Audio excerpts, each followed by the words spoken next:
Thanks everybody, Serpentine 451 here, and welcome back to another episode of Weeb Warriors. Well, it's just going to be me again, so I will try to keep things short, sweet, and to the point. So, let's go with Talentless Nana, episode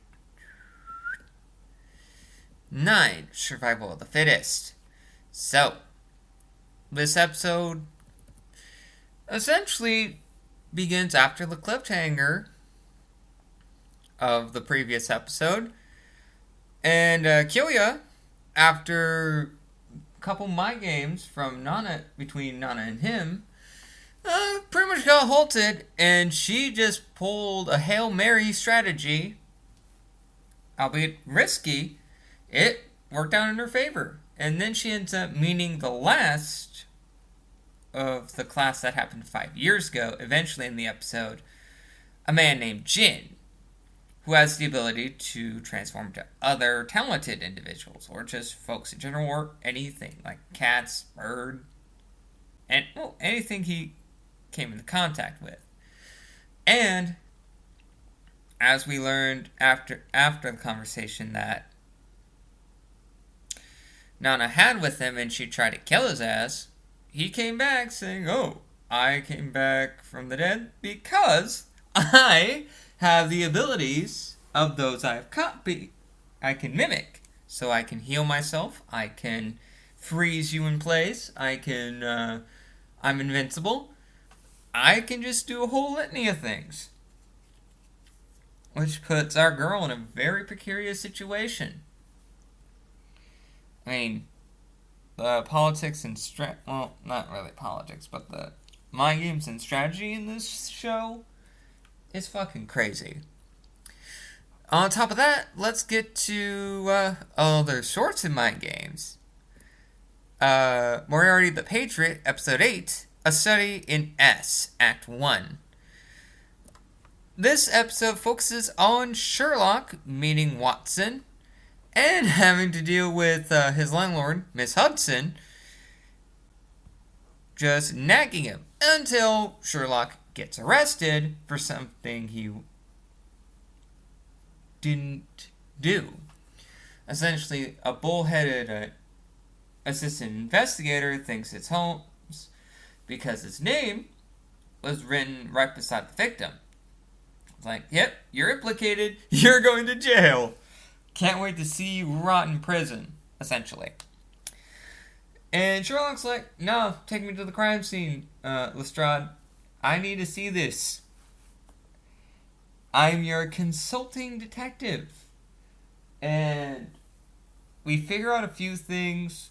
Watson was very curious about the whole situation after examining the victim. And Holmes deduced that whomever killed the gentleman was a man of much bigger build, and his the amount of weight he put into writing Sherlock in the carpet, he had wider hands and fingers than the murder victim. On top of that, we know as the audience was hired by the killer was hired by Moriarty, really testing our great detective here. And we also got to see Holmes just getting conked out by bull blood and whatnot because he was doing an experiment, and I thought instantaneously, knowing what Holmes was like in the books, that he was doped out on opium. Oh, but hey, it is what it is. And then now let's go to Jujutsu Kaisen. With this particular episode, it is primarily focused on Itadori teaming up with his new instructor, Nanami, to follow up a case where we left off in the previous episode with the young man and the cursed spirit. And we know this young man is Yoshino Junpei. And he wants to learn how to use curse magic like the individual that killed the three men that the three classmates that we learned in this episode was bullying the shit out of the poor kid.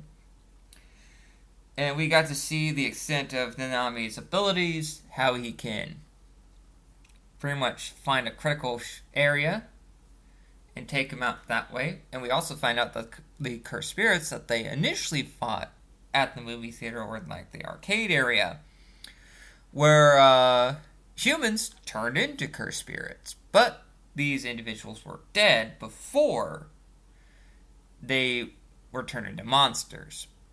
Which the lady of the morgue pretty much told Itadori this. Just so he didn't feel like he was responsible for the deaths of these two individuals. And then we got to see just nice camaraderie. And this character pretty much saying that he used to be, Nanami used to be a salaryman,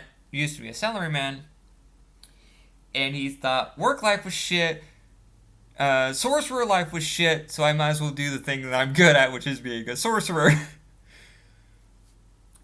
I mean, this character is great. I really enjoy this character, and how he's characterized is just amazing to me.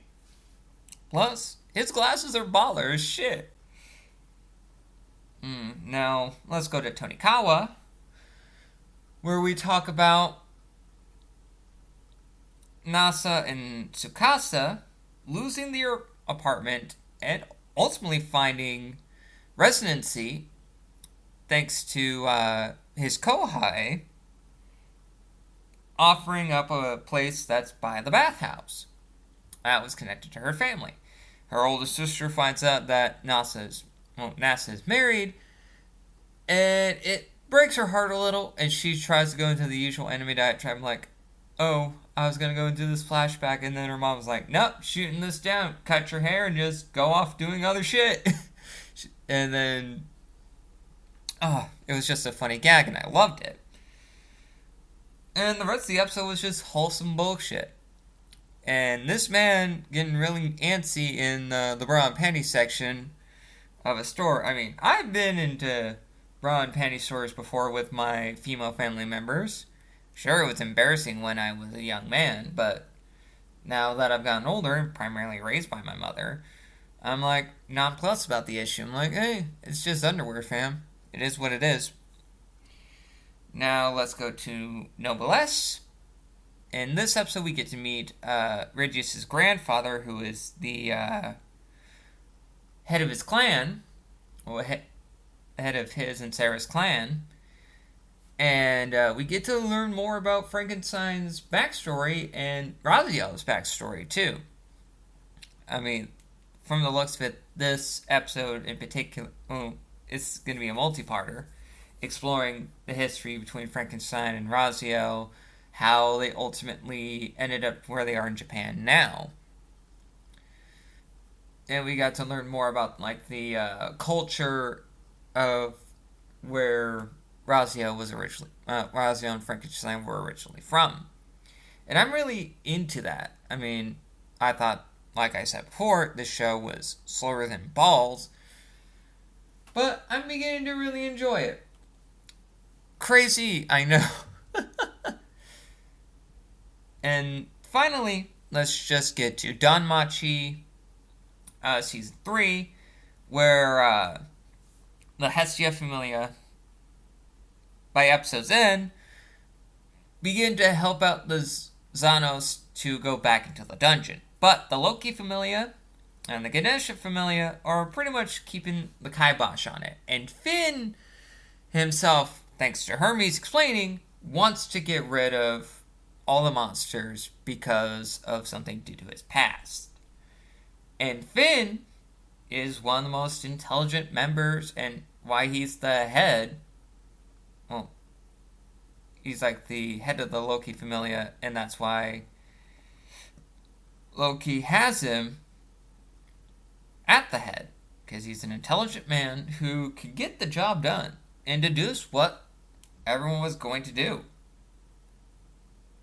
Which is crazy.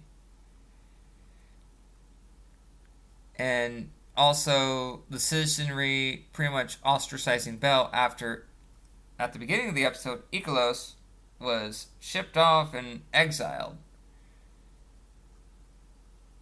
Well, I'd say good riddance to that asshole. And if I am not forgetting anything, on to the soapbox discussion, which, honestly, there's not much real news going about other than a few things here and there, like the first CG Studio Ghibli film.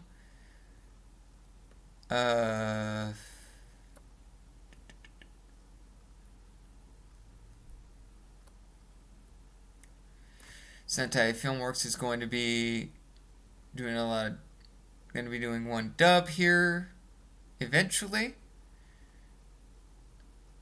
They revealed the dub cast for a show called Chidori RSC.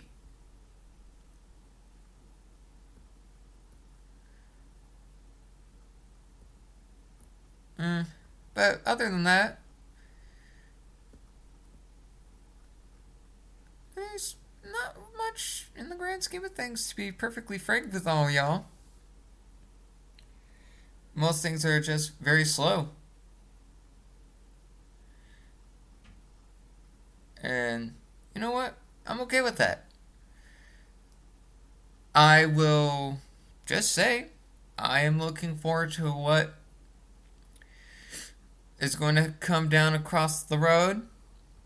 And until then, this has been Super Team 451 saying thanks for watching. Like, comment, subscribe. Follow me on Twitter, Instagram. Give me a reason to tweet and post shit on Insta. I might just post a link somewhere of my channel on Twitter just to bring about more eyes and ears. It is what it is. And plus, I will bitch about random bullshit later. I'll catch you guys next time.